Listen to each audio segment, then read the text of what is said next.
Hey there, thanks for watching. This is Christiana on The Well-Behaved Wallet, and I am so glad that Rachel Lynn started this collab/tag on how we're all doing in the face of current world events. So I'm gonna kind of start with the most practical, immediate impacts to my work and daily life, and then move on to like personal kind of situations, how I'm feeling, and then what I'm taking away from the situation. So I'm just gonna kind of get right into it. So I have personally, I'm working from home, as you maybe too if you work. So I work for a large digital marketing company on the account management side. I'm an account manager on the education vertical. So I do marketing for schools, and so our offices entirely has transitioned to remote. We have 11 different offices, and this particular office has spent the past week working remote, and so far so good. It's been a really good week. We've got a lot of additional, I'm gonna say traffic, but there's just a lot more going on, which is a positive, but I feel like I've been more busy than I would be normally in the office, which is fine. I feel like I'm more productive here. So more productive, more busy, I mean, more productive, more to do. That's kind of what's going on. On that front, I'm working from home from my bedroom. This has really encouraged me to get sort of my life in order. So I have this new bookcase that I ordered from Amazon, and I just spent a couple hours this morning putting together. I had my like business set up. I had my 2 screens, my laptop, and I had my notifications turned on so I could hear sort of what was coming through.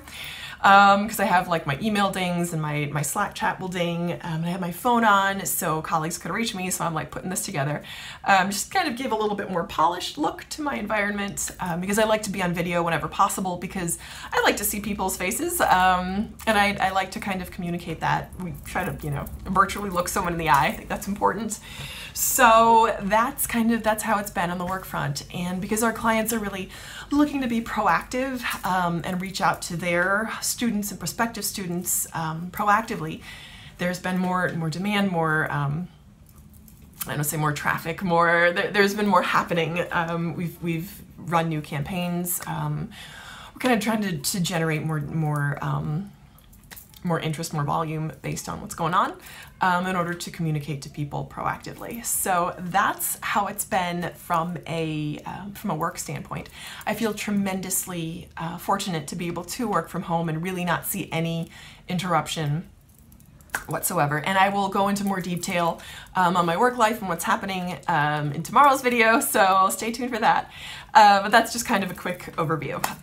For me, on a personal point of view, from a personal standpoint, it's so I'm one of those people that really enjoys spending time alone, kind of being sequestered. I don't love the whole the reason for it, obviously. I mean, these are tremendously devastating times, but I feel like as a nation, our highest calling at this point is to be responsible and not be silly and go out and do things that are inadvisable. So we're called to stay home, and that's what I've been doing. And sure, you get that sort of like flashes of cabin fever feelings. But for the most part, I'm someone that really enjoys staying home. So I've been doing reorganizing projects. I've been a little bit more, I've really caught up on my Netflix viewing. What else have I done? I've spent some quality time with my mom. I've been joking with my sister all week. She's like a human puppy. When she heard that I was going to be working from home, she's like, yay! And I'm like, okay, Mom, I really have to work, so I can't play with you all day. She's adorable. She's super high energy. She's 68. You guys know my mom. And she's actually taking a nap right now watching Arthur on PBS. So she'll nap a lot of the day. She'll wake up super early, get dressed, talk to her friends on Zoom, take a nap, and then we'll eat dinner and do something together. We've been going out for walks a lot lately. I've been doing a lot of virtual yoga. I've been teaching her dance moves. It's been a fun time. I'm doing more reading now that my bookcase is all cleared out. I have a whole list of books that I'm like, oh yeah, I meant to read that, or I meant to read that, or I haven't read that in a while. So I'm excited for that. That's what I've been doing too. That's a positive. The negative is that in many ways I feel like, and I would imagine a lot of you guys feel like life is on hold.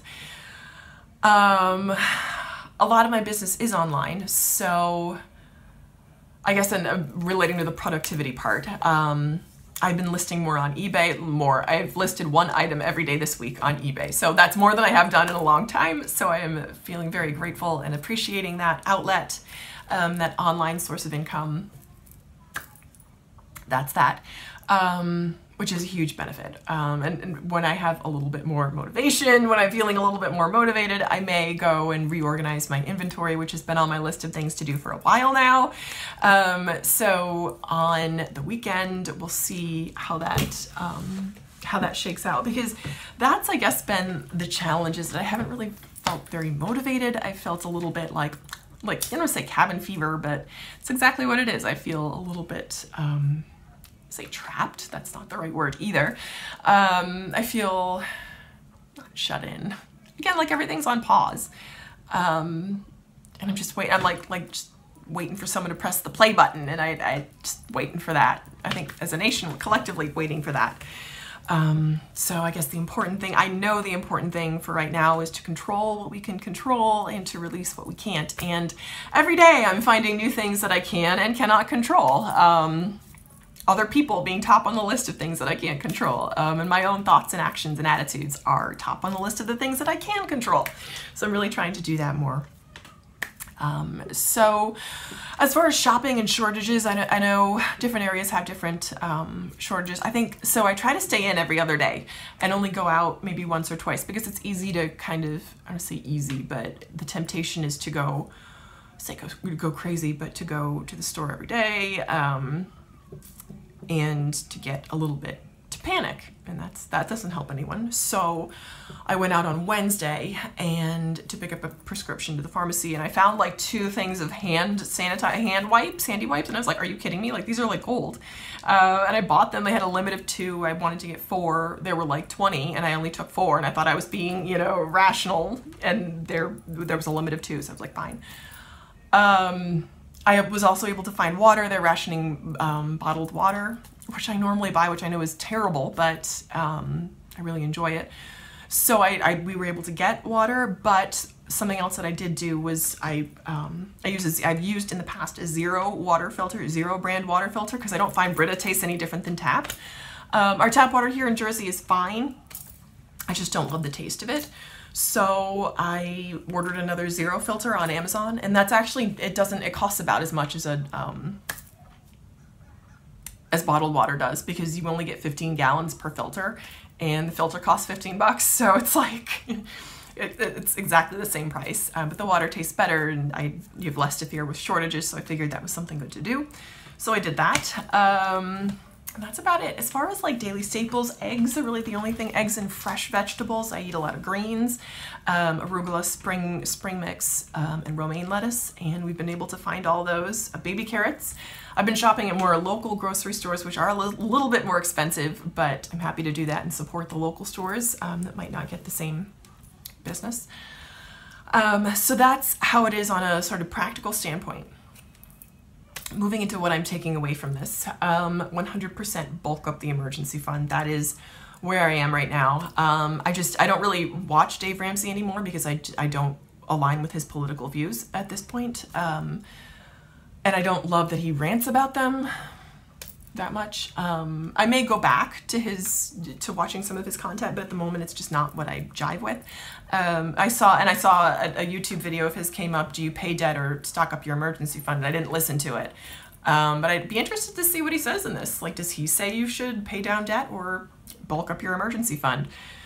It won't change my view that much, because I am bulking up my emergency fund, and if this government stimulus thing does come through, I am going to be putting that money straight to my emergency fund.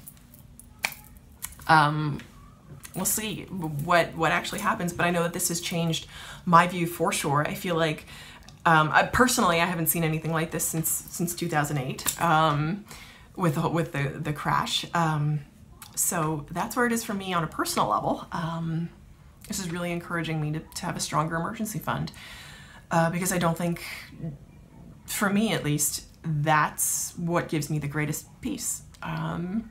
Not having no debt. So we'll see how that goes, and it's just taking it day by day at this point. And And that's where we are. So thank you so much for watching, and I'd love to know how you are coping. Please feel free to leave a comment down below. Go check out all the other channels that are on this collab. They're great channels and with great content, so give them a listen, give them a watch if you haven't already, which you probably already do because you're watching this channel. So thank you so much again for watching, and I hope you'll keep watching.